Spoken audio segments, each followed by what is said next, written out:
Insurable risk. A risk becomes insurable if it has the following characteristics. It must be a pure risk. Speculative and dynamic type of risks are not insurable. There must be a fortuitous or accidental element involved. Example, something which may occur or not bound to occur. Accidental damage to motor vehicle is insurable, but not normal wear and tear, which is bound to occur in all kinds of property. There is nothing fortuitous about wear and tear. Inherent wise is excluded under marine cargo policies. It refers to natural or inevitable loss or damage to perishable commodities like fruits, vegetables, etc., which occurs in the normal course due to lapse of time without the intervention of any accidental circumstance. The loss caused by the risk must be capable of measurement in terms of money. For example, assets like building, machinery, stocks, household contents, etc., are insurable for their intrinsic value. Example, economic value, current market value, or replacement value, as the case may be. Ancestral property. Example, an antique clock which has no market value may be sentimental value to the owner. The later value cannot be insured. In rare cases, works of art, etc., can be insured on agreed value basis subject to valuation of expert. In liability insurance too, the loss payable is measurable in terms of money. It depends upon the amount of monetary compensation awarded at law. In personal accident insurance, the value of human life cannot be measured. Therefore, policies are issued on the basis of specific sum insured, which has some in reference to the earning capacity, financial status, etc. of the insured.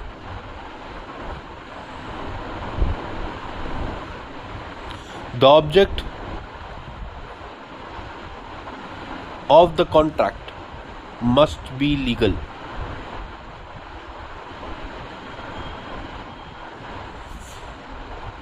A professional indemnity issued to a medical practitioner protects him against claim made against him for professional negligence and not for professional misconduct or malpractice, for that would be contrary to law.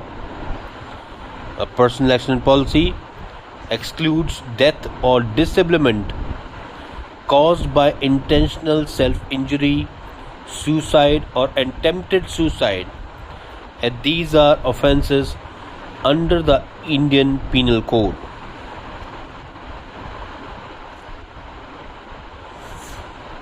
A risk must not be against public policy. A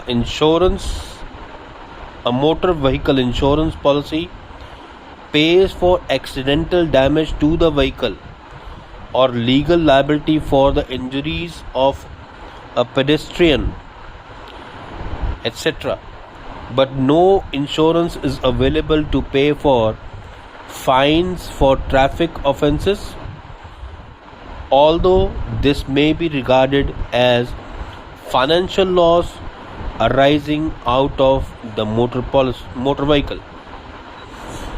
Consideration of public policy do not allow such insurances. The term public policy may be broadly described as a set of moral and social principles or rules, observance of which is recognized to be necessary in a well-ordered society.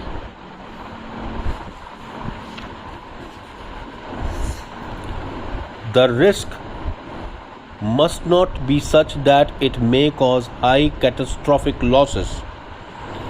For example, war and kindred risk and nuclear risks are excluded from all policies in respect of property on land, because loss or damage caused by these risks is considered to be beyond the capacity of commercial insurance. Exceptions: goods in transit by sea or air can be covered against war and kindred risk as catastrophic element on land. Risk is not present in sea or air transit. Nuclear and radioactive contamination risks are excluded under all policies, including marine. Finally, in order that an insurer can offer insurance against a particular type of risk, there needs to be a large number of exposure units which are sufficiently alike, independently exposed to risk to enable insurers to use past loss data to predict future loss experience and to obtain a large stable premium portfolio not unduly exposed to an accumulation of losses from any one event. This aspect is dealt with next under the topic Theory of Probability. Theory of Probability. Explained earlier, the rate of premium is arrived at on the basis of past loss experience.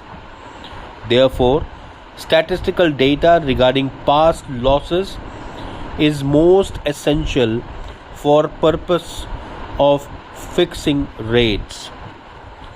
To fix rates, it is necessary to give mathematical value to the risk.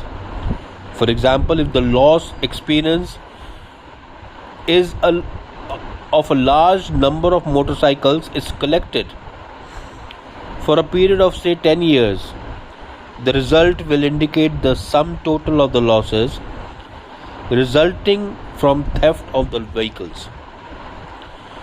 If the amount of loss is expressed as percentage of the total value of the motorcycle, it is possible to fix mathematical value of the risk.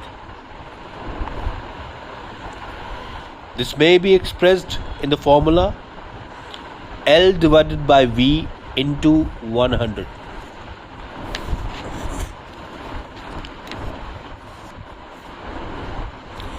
Where L refers to the sum total of the losses and V to the total values of the motorcycles. For example, hypothetical figures are used for a simple illustration.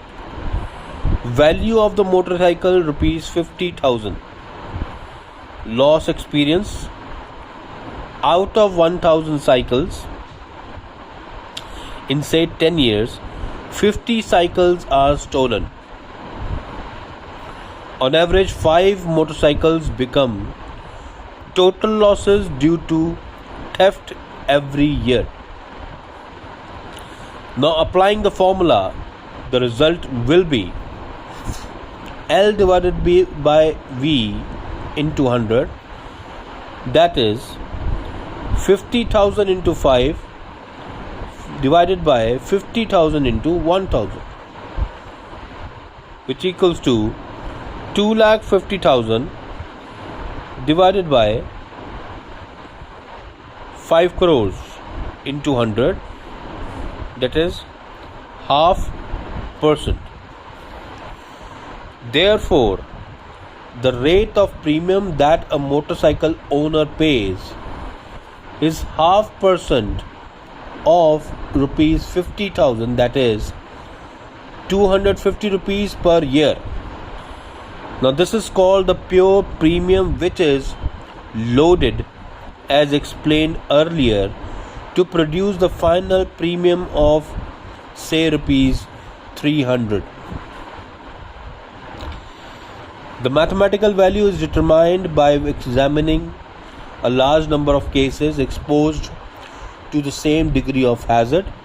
The large number of cases, the better will be the availability to forecast the future losses. This is the law of average numbers, and it is also called the law of average, or the doctrine of probability. According to this law, the greater the number of instances considered and the longer the period examined, the more likely it is that experience will be repeated in future instances, and more reliable will be the forecast of the future loss experience.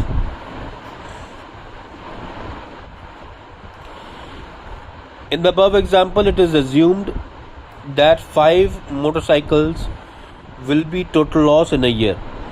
But this assumption is made to provide a simple illustration of how the insurance system works. But in actual situations, the number of total losses may vary from year to year. For example, in 1 year, the number of total losses may be 20, in another year 5, and in the third year 40. But insurers cannot collect or adjust premium after the losses occur. They have to arrive at the premium in advance to take care of the losses which may occur in the future. Therefore, they have to be in a position to predict or forecast future losses as accurately as possible. This they are able to do because of the law of probability. This law, which is also called law of large numbers or the law of averages, provide a good basis for forecasting future events. According to this law, the greater the number of instances considered and the longer the period examined, the more probable it will be that past experience will be repeated in the future. In other words, the law of probability enables insurers to estimate or forecast future loss experience with a greater reliability. In the example, loss experience of only 1,000 motorcycles over a period of 10 years was examined. If the loss experience of say 10,000 motorcycles was examined over a period of say 15 years, the pattern of total losses per year would probably be 20 in 1 year, 10 in another year, and 30 in the third year. It will be observed that there is a wide fluctuation in the pattern of the losses. If the number examined is increased to 1 lakh and the period is to 20 years, then the pattern of the total losses per year would probably be 20 in 1 year, 15 in another year, and 25 in third year, and so on.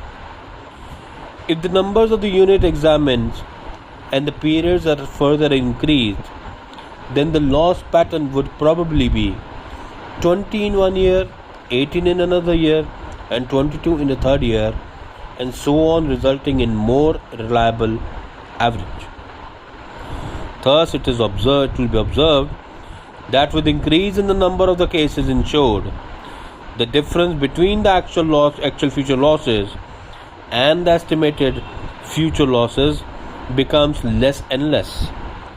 Thus, insurers are able to anticipate future losses more accurately and fix the rate of the premiums.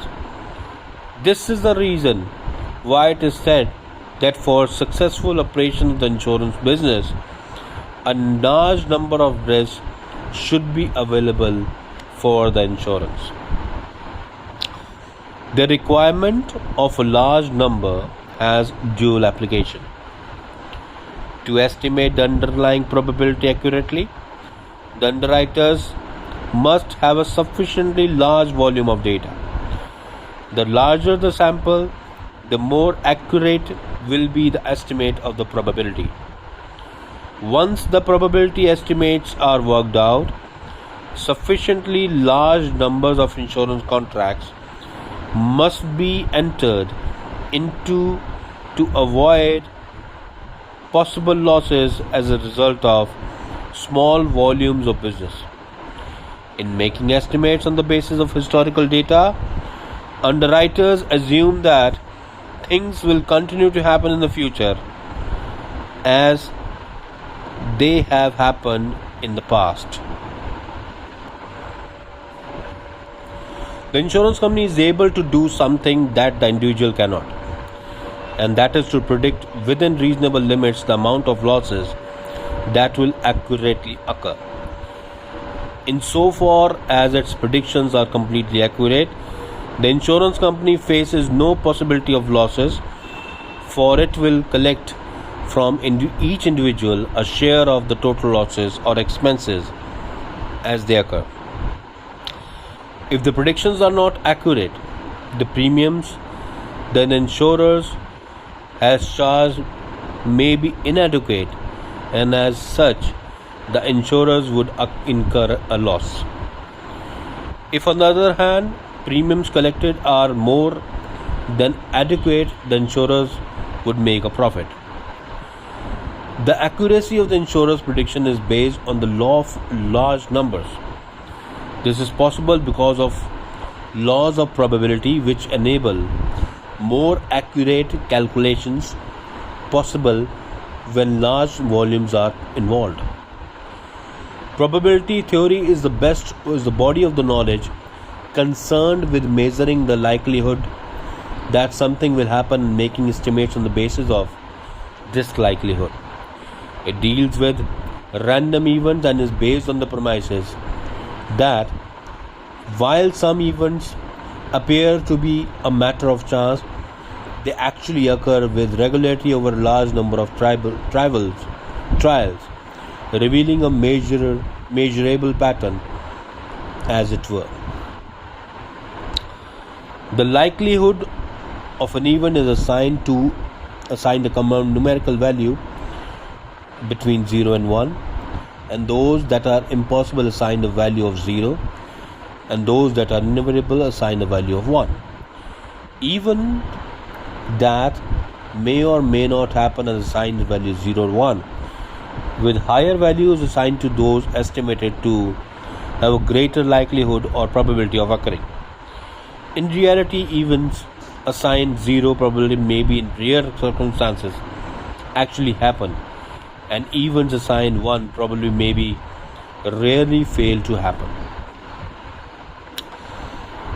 Thus, probability is the relative frequency with which a specified event can be expected to occur in a long run.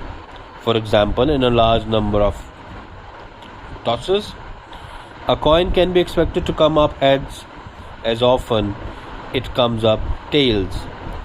And of the many motor cars now on the road, insurance company statistics may indicate that one of every 99 can be expected to be stolen within the year. Such probabilities can be expressed as fractions. The probabilities of a head or a coin toss can be expressed as half or percent, 50% or 0.50. The probability that a specified car will be stolen in the next year can be expressed as 1 by 99 or 1.01%. The probability associated with the coin tosses can be developed theoretically. Given a description of coins, a person who had never seen them could calculate the probabilities of, say, a head. Such theoretical probabilities are termed as prior to experience or a prior. In contrast, the probability that a car will be stolen within a year cannot be deduced theoretically. These possibilities must be estimated by studying a sample of cars and seeing what proportions are stolen. These probabilities, based solely on the historical data, are often described as empirical or experiential probabilities and are used in insurance businesses.